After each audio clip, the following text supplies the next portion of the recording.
Boletim Boletim da da Química.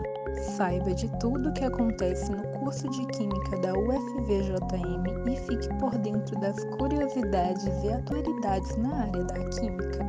Sou Danila e esse é mais um episódio do Boletim da Química.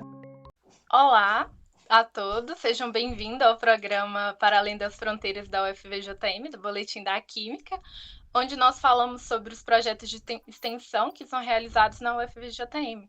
Neste episódio, nós contaremos com a presença da professora doutora Fernanda Valim. A Fernanda, ela é feminista marxista e que coordena o projeto de extensão Literatura e Feminismos. Antes de entendermos e discutirmos o projeto, você poderia iniciar contando como surgiu a ideia desse projeto de extensão, Fernanda? Posso sim, gente. Então, obrigada de novo, Lorena, Daniel, Danila. O projeto de extensão Literatura e Feminismos, ele surgiu originalmente com um título um pouquinho diferente, que foi Primeiro Ciclo de Diálogos Literatura e Feminismos, né? E depois, a partir do ano passado, a gente acabou reduzindo o nome para Literatura e Feminismos, né? Como eu acho que eu comentei com vocês um pouquinho antes, né? E, na verdade, o projeto surge num contexto de ascensão autoritária, né, no país e no mundo, e um desejo muito grande, não só pessoal, mas coletivo, né, entre as pessoas que participavam, integravam, né, e pensavam já possibilidades de aproximação, né, de trabalhos, de pensamentos, de lutas, de militâncias, de uma série de envolvimentos, né, coletivos. A gente pensou em articular isso e finalmente propor o projeto, propor uma ação prática de enfrentamento para esse momento, né? Para justamente poder levar essas discussões teóricas todas que a gente tem dentro dos muros da universidade para além dos muros da universidade, ou seja, poder ter a oportunidade de discutir, né, com a população interessada, com a comunidade de Diamantina, do Vale do Jequitinhonha, com estudantes também, eventualmente, colaboradores, pessoas trabalhadoras, poder que tivesse a oportunidade de se aproximar com as discussões que a gente estava tendo ali, e para poder pensar essa relação mesmo dialética entre prática, teoria, né, proposta de leitura. Então, o surgimento do projeto é um pouco esse, assim, um desejo muito grande de promover a ação, né, de realizar essa ação efetiva para discussões de questões tão importantes, né, que a gente julga muito importantes, imprescindíveis. Sim, muito. Para falar um pouquinho mais, você poderia listar para a gente o que é o feminismo e por que o nome do projeto é Feminismos no Plural? Ótimo, é uma boa pergunta, uma pergunta que pouca gente nos faz, né? Mas muito interessante, porque, bom, o feminismo, a princípio, se a gente fosse falar muito rapidamente, ela é uma luta, né? É um movimento social, uma luta pelos direitos, né? Pela igualdade, né? Não só de direitos, mas uma igualdade, né, das mulheres no mundo. Eu gosto bastante de uma definição da Bell Hooks, né, que é uma militante ativista, professora estadunidense, né, em que a Bell Hooks tem um livro chamado, inclusive, Feminismo é para Todo Mundo, e a Bell Hooks vai discutir um pouco isso, né, de que o feminismo, mais do que um movimento pela igualdade, ele é um movimento contra a opressão, né, e hoje a gente diria até contra as opressões. Então, eu acredito muito, gosto muito dessa definição da Bell Hooks, acho que ela é bem precisa. E, no fundo, todas essas discussões, né, partindo de áreas específicas ou não, como a nossa, que é da literatura, do campo literário, né, a gente também está interessado em pensar, né, como que as pessoas imaginam o fim do patriarcado, né? Então, no fundo, a gente está todo mundo interessado em pensar, né, como que a gente imagina o fim da opressão, como que a gente pode colocar em prática, né, ações específicas para que isso aconteça. Então, o feminismo, ela até diz uma coisa bonita, ela fala assim, o feminismo é também falar sobre o amor, o feminismo é para todo mundo, né? O feminismo é a luta pelo fim da opressão, e isso só vai ser conquistado no momento em que a gente também for capaz de entender que ele precisa ser um movimento, portanto, anticapitalista, um movimento anti-imperialista, um movimento antirracista, né? Porque é só assim que a gente alcançaria essas formas, né, que a gente deseja, né? Esse outro mundo possível. Porque está meio interligado, né, todas essas questões. Profundamente, né? Assim como eu acredito, ela também diz que sim. E Fernanda, como já é do nosso conhecimento, né, o projeto de extensão Literatura e Feminismo, ele trabalha com o envolvimento e a discussão de literatura, arte e cultura. Ele dá visibilidade às produções de autoria de mulheres. Nós gostaríamos de saber como se dá a escolha das obras que são trabalhadas nos ciclos, nos eventos. Então, Danila, na verdade, assim, a gente, ao longo do ano de 2019, né, antes da pandemia, então a gente fez esses encontros aconteciam de maneiras mensais, né, no Museu do Diamante Brã, aí em Diamantina, e a gente teve um público não, né, como eu disse, mas a gente teve um número, né, de pessoas interessadas, pessoas que participaram, trabalhadoras, estudantes, homens, mulheres, crianças, professoras, colaboradoras, muita gente. A gente ficou espantado assim não só com a qualidade das discussões, mas com o número de pessoas que o projeto acabou envolvendo. E isso deu um fôlego muito grande para que a gente juntos ali nos encontros, a gente pudesse superar também um momento de fazer daqueles espaços, né, fazer do espaço um espaço de acolhimento, né, das pessoas, das suas questões, né, de conversa sobre a literatura e sobre problematizações, né, do mundo, né, dos problemas atuais também, da nossa sociedade. Então, acabaram sendo espaços muito muito importantes, né, de acolhimento, de momentos em que as pessoas falavam sobre si, falavam sobre as suas próprias questões também pessoais, não só sociais, mas pessoais. Então acabou se mostrando um momento muito oportuno, muito prazeroso, muito importante, né? Mas você me pergunta sobre a seleção dessas obras. Pois isso não é um processo tão rigoroso. A gente acabou a primeira vez que o projeto surgiu lá atrás em 2019, as primeiras obras foram uma seleção do grupo mesmo, né? Do grupo que faz parte, né? Que integra o projeto, né? O grupo eu não vou saber dizer precisamente com medo de esquecer alguém, mas em sua maioria são estudantes de graduação do curso de letras, estudantes também de pós-graduação, do programa de pós-graduação em Ciências Humanas, aí da UFVJM, e também de professoras, não só do curso de letras, de outros cursos também, por exemplo, professoras de filosofia, tem professores de outros departamentos, e também de colaboradoras externas à própria UFVJM, de outras instituições e também da cidade. Então, foi um grupo muito bom. A gente acabava se reunindo para fazer um levantamento daquilo que a gente gostaria de ler, porque a gente precisava de um tempo para poder também fazer essas leituras, né, com antecedência, selecionar fragmentos que a gente achava interessantes para o dia lá também fazer circular, fazer as leituras, convidar, né, os mediadores dos dias, porque acontecia mais ou menos assim, a gente fazia a seleção de uma obra literária e uma obra mais teórica ou crítica, né, de debate sobre o tema, né. Então, a gente ficava sempre, fazia convite para alguém que pudesse mediar essa discussão sobre o texto literário e uma outra pessoa disponível, disposta com a formação para poder fazer a discussão desse outro texto teórico. Então, o grupo fazia isso coletivamente, decidia quais leituras poderiam ser interessantes, quais leituras para o mesmo dia poderiam ter uma aproximação interessante, tanto do texto literário quanto desse texto mais teórico, poderiam provocar discussões e integração entre as convidadas ou convidados do dia. E depois, ao longo dos encontros, a gente também ia sondando um pouco, conversando com as pessoas que estavam ali. Algumas vezes surgiam também canal das pessoas sugerirem leituras que poderiam ser interessantes para aquele momento, de obras que estavam aí bastante comentadas, né, entre a literatura mais recente, por exemplo, ou obras que tinham sido acabadas de serem publicadas por algumas editoras. Então, de acordo com isso, a gente ia selecionando previamente essas leituras e fazendo esses convites também para os mediadores e mediadoras.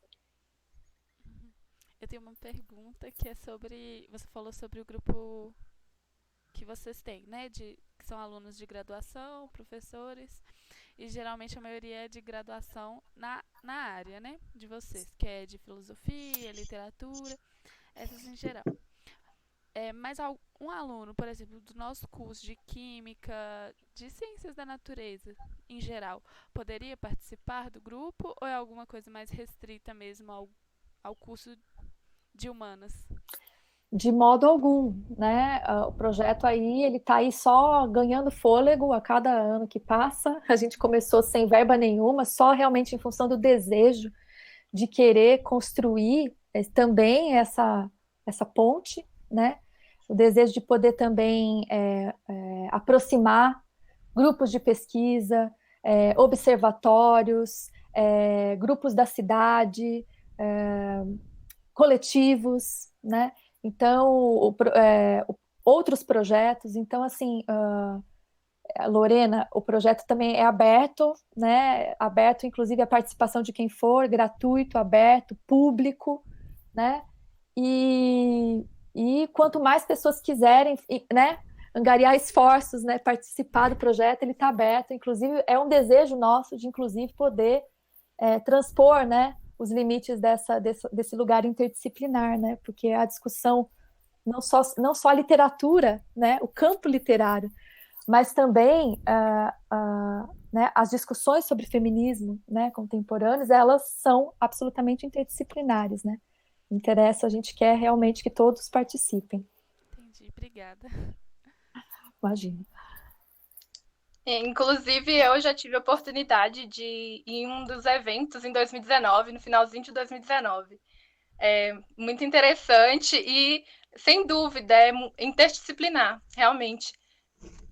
Mas, né, com o início da pandemia, não deu para a gente participar mais de forma presencial, né? E vocês tiveram que buscar novas estratégias para dar continuidade ao projeto.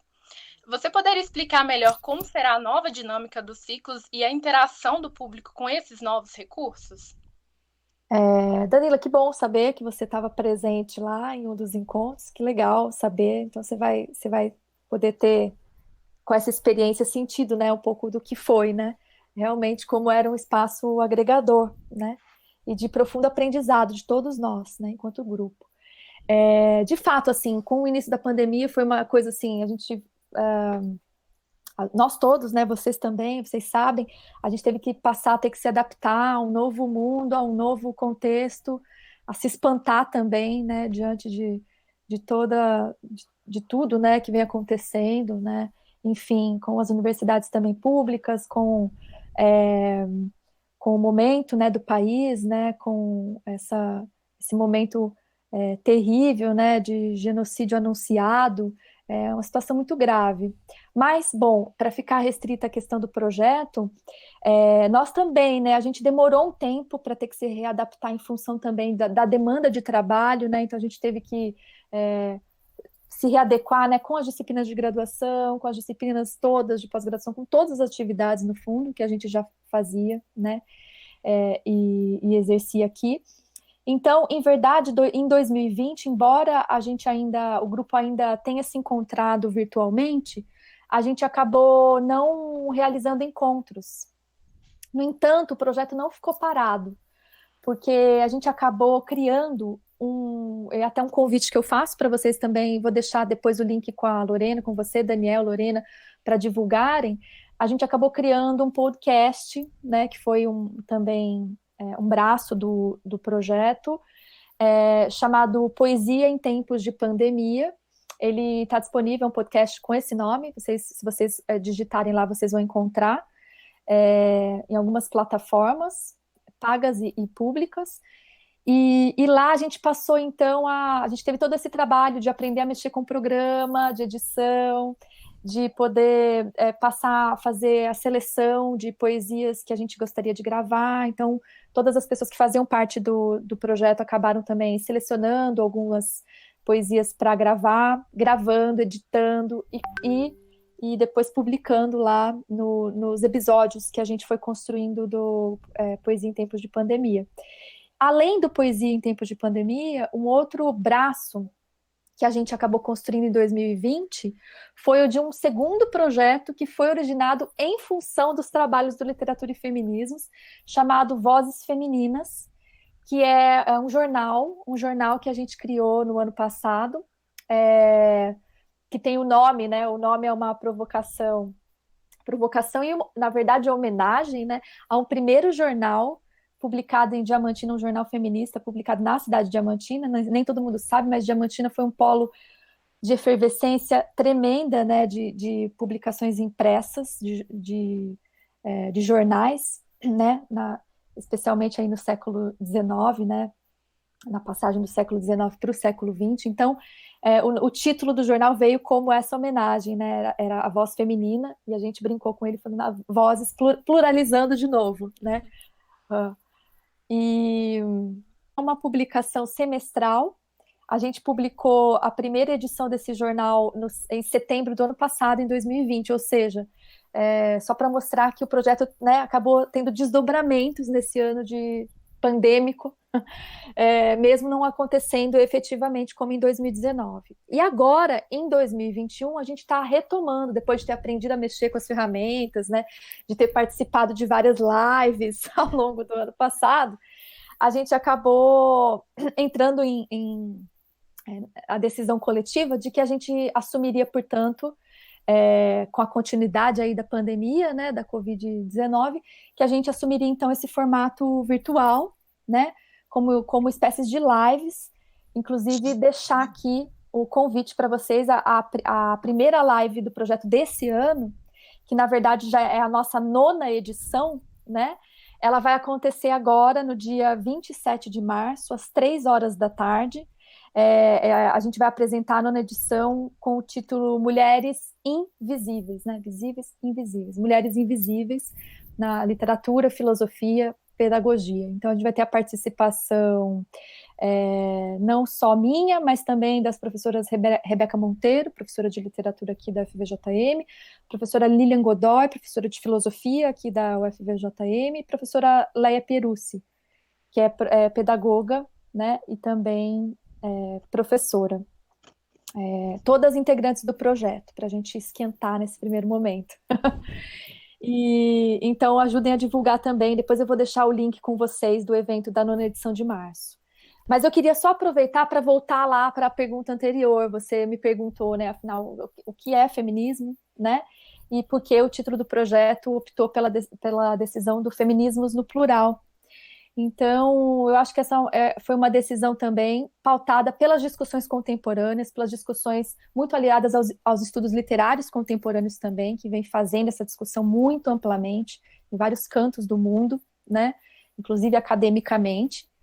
E também por entender que hoje a discussão sobre feminismo ela já é encarada, inclusive, como uma epistemologia, ou epistemologias, né? Ou seja, o que é isso? Né? Uma forma de conhecimento, né? Uma forma de, de experiências, eu diria, de experiências práticas específicas, ou seja, dependendo sobre onde elas surgem, né?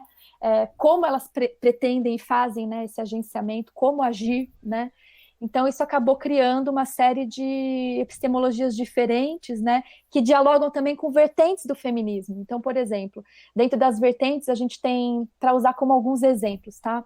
Então, a gente tem desde o do feminismo mais liberal, com o qual a gente não se aloca não é muito, porque é aquele que está, enfim, que condizente, né, com o sistema capitalista, então, mas ele existe, a gente não pode negar a existência dele, e a gente também tem outras vertentes, como o feminismo marxista, o feminismo radical, agora o feminismo pós-moderno, feminismo materialista, então são vertentes.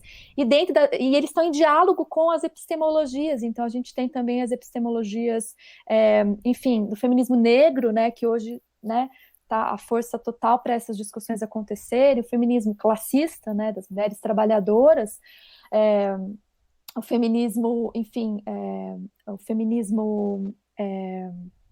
enfim, indígena, né, transfeminismo, né, o ecofeminismo. Então é só para discutir como que isso se ampliou e como que a possibilidade do projeto era justamente abrir, né, a possibilidade para todas essas discussões, tá? Então, não sei se eu respondi, mas era um pouco dessa ideia de pluralizar para dar conta dessa aproximação entre vertentes e também epistemologias, né? Para como pensar isso nesse momento. Então, por exemplo, a questão da interseccionalidade, né, que surge mais recentemente, quer dizer, o reconhecimento de que as formas de opressão elas passaram a ser vistas em diversos lugares, não exclusivamente, por exemplo, enfim, em um lugar ou outro, mas formas de opressão que se somam, né? Se somatizam. Então, quando a gente pensa, por exemplo, a relação da mulher negra, né? Então, são questões muito importantes para os debates contemporâneos, no momento em que a gente passou a entender a categoria de mulher, né, de uma maneira afastada de essencialismos. O que significa isso? Entender que não importa, né, a gente não quer perguntar o que é ser mulher, né? A gente quer entender como que essa categoria de ser mulher, ela foi ampliada, né, para uma coisa que não é exclusivamente ligada a um sexo biológico. E sim, ela é ligada ao que a gente discute, né, nas teorias de gênero, como uma construção cultural, uma construção histórica, né? Então a gente precisava entender, com a ampliação desses debates, né, para o transfeminismo, para as discussões todas sobre mais recentes, de como que fortalecer essa luta, né, chamando todo mundo no esforço de ser integrado nessa luta, né, feminista. Então, essa questão das interseccionalidades passaram a ser questões muito relevantes. Então, por exemplo, entender que a luta de classes ela é fundamental para entender as formas de opressão, mas a gente também tem que pensar que muitas críticas foram feitas a certos momentos históricos do feminismo, de entenderem que, por muitas vezes, eles foram pensar exclusivamente o ponto de vista das mulheres brancas de classe média, por exemplo, né? Então, como entender, né, essa ideia de que as mulheres, elas não são uma abstração, né? Essa categoria não é uma abstração, né? São mulheres reais, são mulheres que estão falando dentro de determinados pontos de vista, né, de determinados momentos históricos específicos, com determinadas vivências e experiências diferentes de outras, né?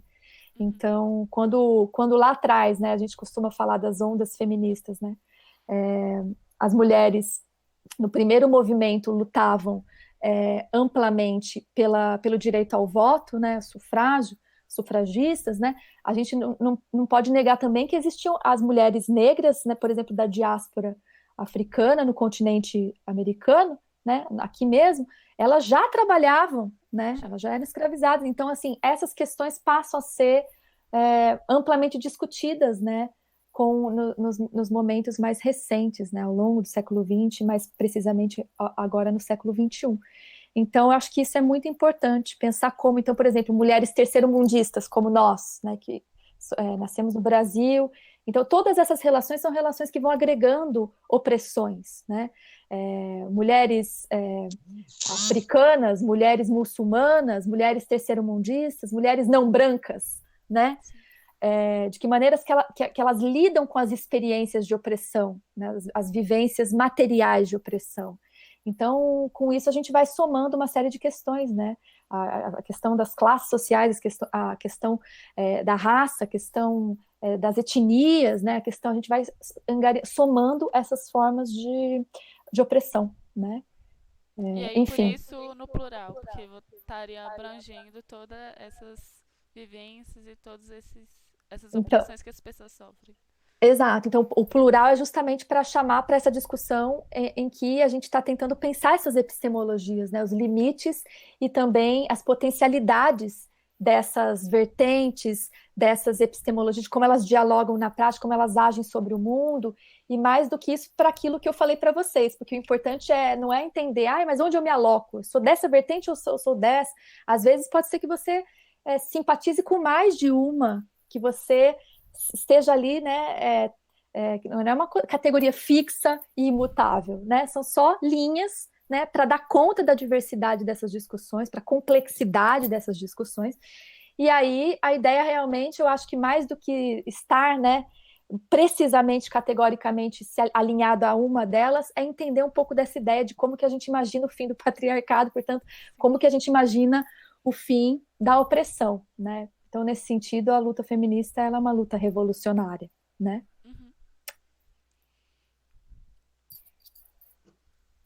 Fernanda, mais uma perguntinha. Você vai falar, Lorena? Não, pode falar. Mais uma perguntinha a respeito das obras. As obras literárias, artísticas e culturais, qual é a importância delas para o projeto? Bom, é o que eu estava dizendo para vocês, né? Claro que, assim, o ponto-chave do projeto, ele parte desse lugar, né? Do interesse pelas discussões das obras literárias, das narrativas literárias, não necessariamente contemporâneas. E como eu disse para vocês também, a gente tenta, né, com o projeto, vem tentando dar voz, de alguma maneira, não sei se dar voz, mas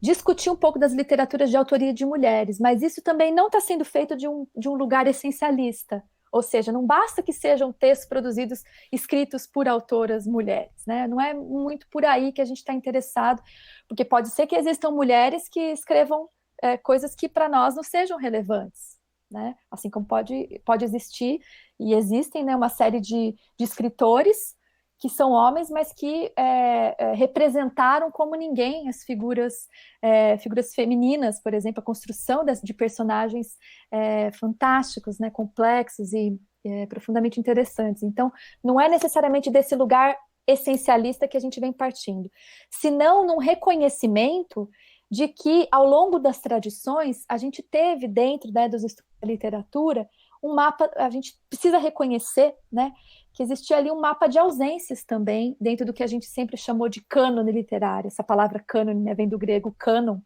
que significa uma espécie de régua, né, capaz de medir, né, quais obras seriam, ao longo da tradição, consideradas boas obras ou melhores obras, obras que teriam um valor dito universal, que é o que a gente vem questionando, né, essa universalidade da ideia de valor, para dizer merecem ser lidas, não merecem ser lidas, precisam estar nas universidades, nas escolas, não precisam estar. Então, no fundo, toda a discussão da centralidade da literatura nesse projeto é um pouco discutir também, mais amplamente, um mapa de ausências, de como, historicamente, as produções, né, não só escritas por mulheres, mas né, também, e não só por mulheres, por todas as discussões de corpos dissidentes, né, transexuais, bissexuais, lésbicas, gays, todas essas discussões, né, sobre os corpos, sobre a sexualidade, sobre a história da sexualidade, como isso atravessa também um campo de valor e de poder dentro dos estudos literários.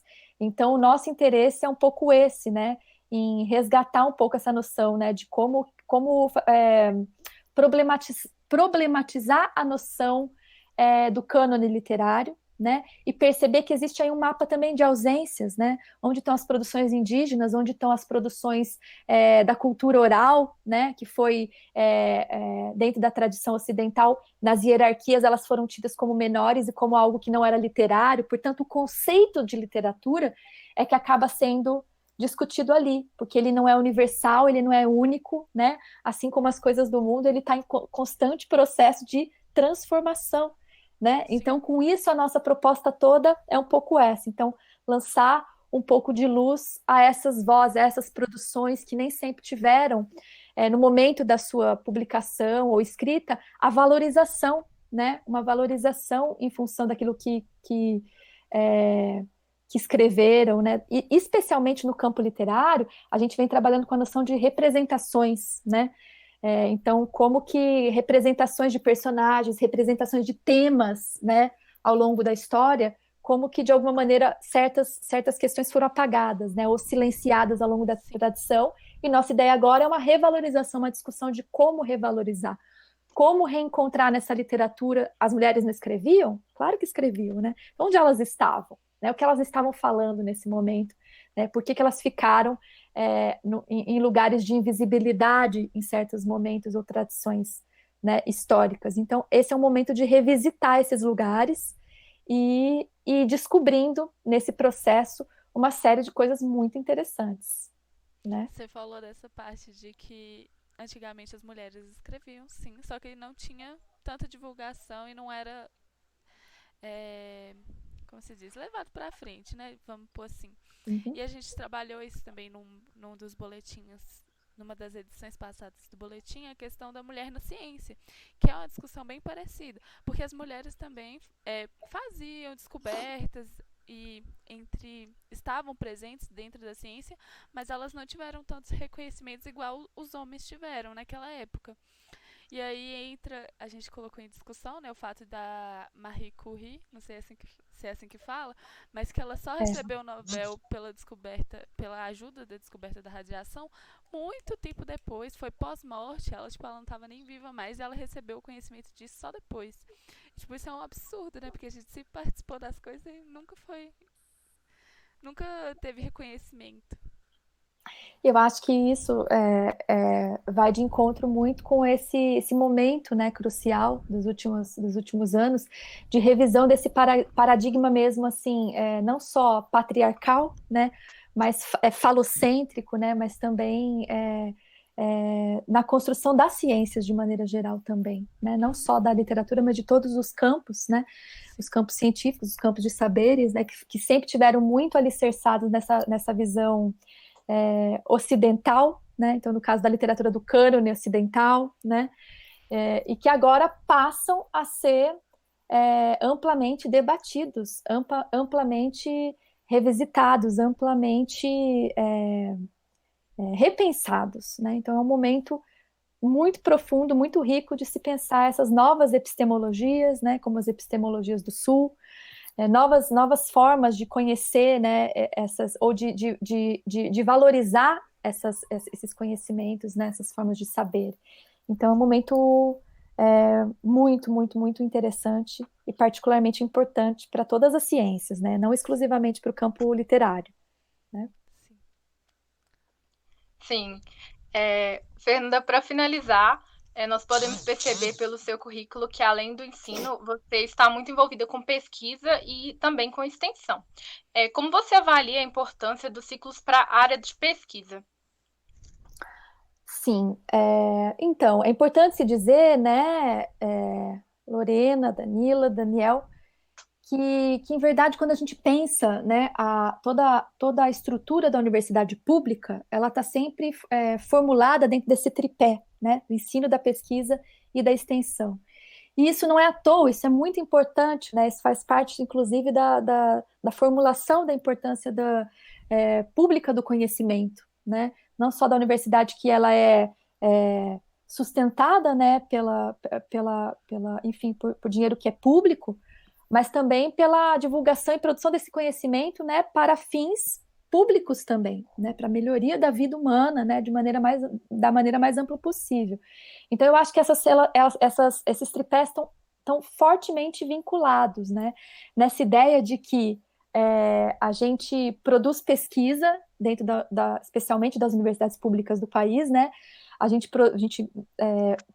acho que o que vem mostrando muito fortemente isso, né, a questão da pandemia veio trazer, né, essa discussão com muito mais força, né, no momento em que as ciências passaram a ser questionadas, debatidas, colocadas inclusive em descrédito, né, e agora, mais do que nunca, eu acho que isso vem sendo reforçado, né, a importância dessas instituições em produzir a vacina, né, o SUS aí, a força do SUS, a importância dele, né, no Brasil. Então, tudo isso para dizer que, assim, não existe uma coisa desligada da outra, né? Eu enxergo isso de uma maneira bastante dialética, porque a gente produz pesquisa, né? a partir de teorias, né? Só que essas teorias, elas nunca são fixas, porque elas são colocadas à prova, né? Onde? Nas comunidades, na sociedade, na vida, na vida, na praxis da vida, na prática humana, né? E aí, a partir da resposta em que aquilo dá, isso vai sendo usado para reformular as próprias teorias. Então, é uma relação muito dialética o tempo inteiro, né? O mundo em transformação, né? Like a Rolling Stone, né? Com a música. Então, é uma coisa em permanente movimento de transformação. Por isso, profundamente dialético. Assim como o ensino, ele também nunca é fixo, né? Ele está sempre em constante transformação, a partir das descobertas que a pesquisa promove, né? Da redescoberta que ela promove, e transforma também as teorias, e assim sucessivamente uma coisa vai implicando a outra. Só para finalizar, eu lembrei aqui de um crítico literário, talvez um dos críticos mais importantes no Brasil, que é o Antônio Cândido. Eu tive, já falecido, né, recentemente falecido, o Cândido, eu tive a oportunidade de ouvir o professor Antônio Cândido falar, na época em que eu morava em São Paulo. Mais de uma vez eu tive a oportunidade de ouvir ele falar, e o Cândido era um defensor ferrenho da importância da extensão nas universidades, porque ele acreditava que essa lógica, essa lógica liberal que acabou invadindo tudo, né, inclusive todas as formas de vida, mas também as atividades universitárias, ela acabou impondo para a gente uma lógica muito produtivista, né? A gente precisa produzir, tem que ser a qualquer custo, tem que ser, mas se produz para qual fim, né? Com qual intenção? Para atender a quais valores e tipos de, né? Para qual mudança social ou não, né? Então, eu acho que isso é muito importante. Quando o Cândido falava, naquela época não tinha dimensão sobre a importância da extensão universitária, é porque ele entendia que era justamente ali que estava o ponto principal da ação dos professores e pesquisadores nas universidades públicas, que era não perder, né, essa aproximação com a população, né? Não perder de vista essa necessidade de que tudo que a gente produz dentro dos muros da universidade, eles precisam dialogar com as formas de vida. Eles estão em diálogo com a melhoria da vida das pessoas, com a melhoria da vida das comunidades, né? Com a melhoria de vida coletiva, né? Com a transformação da própria sociedade. Então, a extensão não nos deixa esquecer esse, não só desejo, mas essa necessidade do fim do conhecimento, né? Para atender a quê, né? Então, eu acho que o projeto de extensão, ele carrega consigo essa natureza da importância fundamental do nosso fazer, né? Da nossa profissão, né? Enquanto trabalhadoras, né? Professoras, trabalhadoras, de um pouco que é a nossa função, né? Dentro da universidade também. Então, isso é muito bonito. E isso é muito forte, isso agora, nesses momentos de maior opressão e autoritarismo, isso retorna, né? Retorna para a gente repensar sobre os sentidos que isso realmente tem. Então, não nos deixar, por mais que existam pesquisas teóricas profundamente necessárias, né? Pesquisas que, no primeiro momento, a gente não vê uma função prática para aquilo, né? No futuro, a gente sabe que elas podem reverter de alguma maneira, né? A própria literatura, né? Ela seria... muita gente considera um saber inútil, né? Mas como disse um dos grandes filósofos, né? Salvo engano, acho que foi Aristóteles mesmo, né? Para que serve quando lá atrás, né? Anos antes de Cristo, alguém perguntou para Aristóteles para que serve a filosofia, e ele respondeu que a filosofia não serve porque ela não é servil, né? Então, de alguma maneira parecida, eu acho que os estudos literários é um pouco isso, né? A importância dos saberes inúteis, quer dizer, inúteis dentro de uma perspectiva, de uma lógica produtivista, de uma lógica profundamente ainda capitalista, alicerçada em alguns recursos, mas ela tem uma importância fundamental. Então, nesse sentido, só para fechar, a arte, né, o estudo das produções artísticas, né, eu acho que é um ponto fundamental sobre a possibilidade de construção de utopias, né, sobre a possibilidade do trabalho com o simbólico, né, com aquilo que nem a gente talvez não tenha profunda consciência, mas mexe também com essa questão de uma humanização, ainda que a gente não tenha consciência, né, disso. Então, é um movimento também inconsciente, né? A gente vai, de alguma maneira, pode também se humanizar, pode também entender a arte, não exclusivamente a partir de ponto de vista da beleza, né, da questão estética, mas também de um compromisso ético com a vida, né, um compromisso ético com as pessoas, um compromisso ético de empatia com o outro, né, com a dor do outro.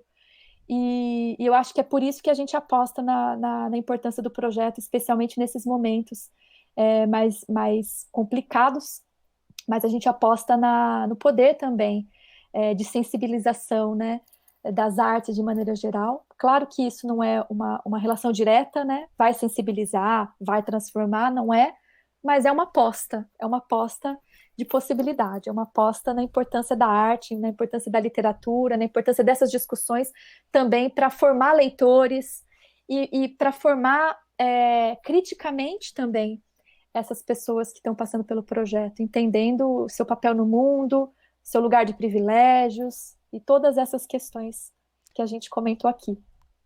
Então, é muito importante, principalmente, essa parte de formação crítica, né, para o que a gente vem vivendo, que é a disseminação de várias fake news, a gente começar a saber, né, por onde identificar, também ajuda muito a questão da literatura, da pesquisa, de pesquisar as fontes, essas coisas.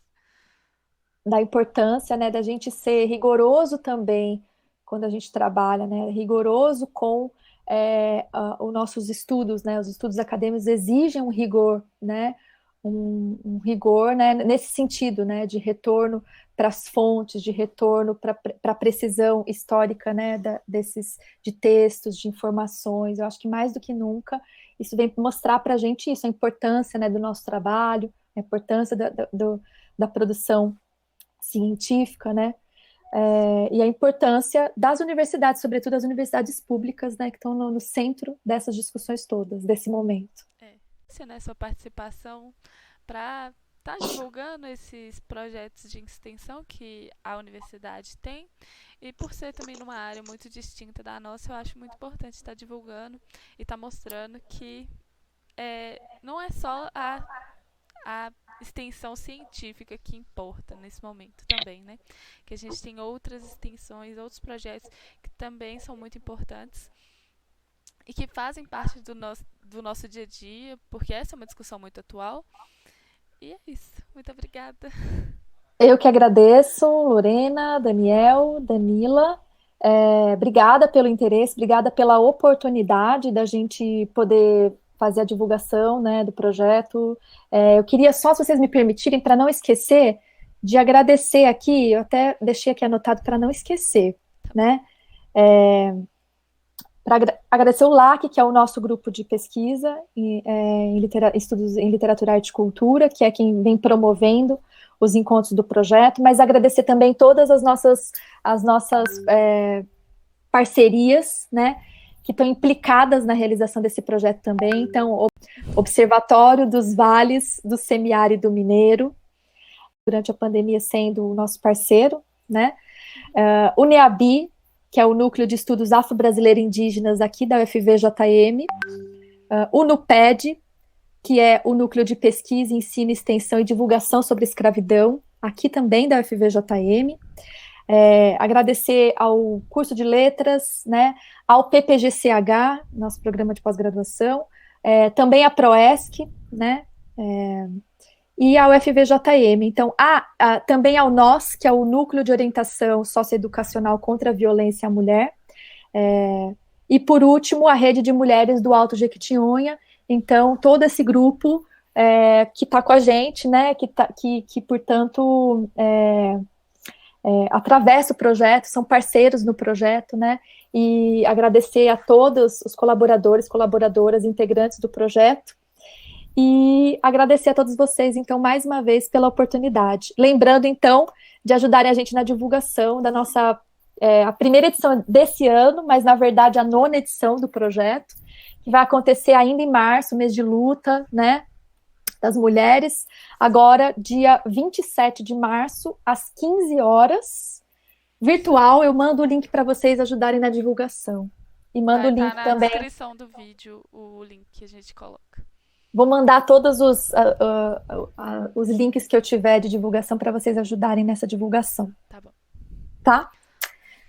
É isso. Um abraço. Obrigada.